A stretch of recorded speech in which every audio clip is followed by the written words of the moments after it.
Indonesia merasa terhormat untuk meneruskan presidensi G20 tahun 2022. Presidensi G20 di Indonesia akan mendorong upaya bersama untuk pemulihan ekonomi dunia dengan tema Recover Together, Recover Stronger. Untuk pertama kalinya dalam sejarah, Indonesia memegang presidensi G20.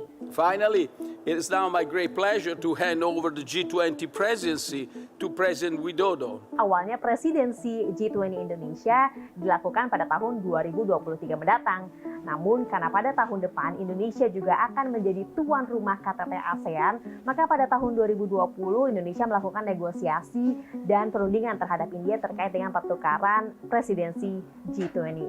Lalu apa sih G20?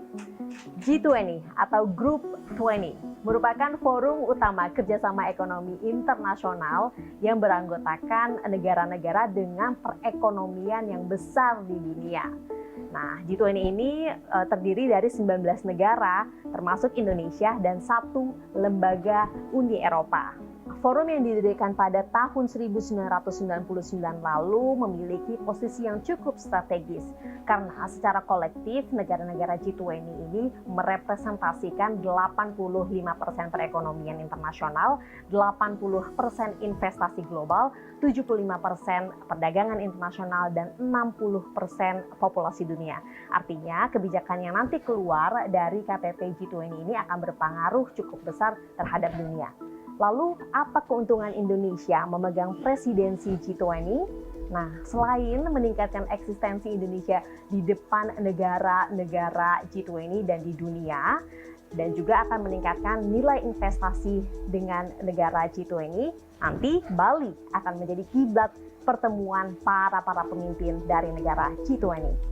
Atensi dunia nanti tahun depan akan tertuju pada Indonesia, khususnya Bali.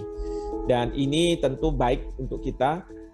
Kita ingin memberikan pesan kepada dunia bahwa Anda tidak perlu lagi ragu untuk masuk ke Indonesia, menjadi wisatawan di Indonesia, karena kami bisa mengendalikan COVID-19, gitu ya. Nah, ini tentu kan akan mengembalikan perekonomian di sektor pariwisata, utamanya untuk Bali dan tempat-tempat di mana wisata menjadi tumpuan untuk pertumbuhan ekonomi. Nah, G20 ini membahas 2 arus isu. Yang pertama adalah tentang finance tracks dan Sherpa tracks. Nah, finance tracks ini membahas terkait dengan isu-isu yang berhubungan dengan keuangan, ekonomi, dan internasional pajak.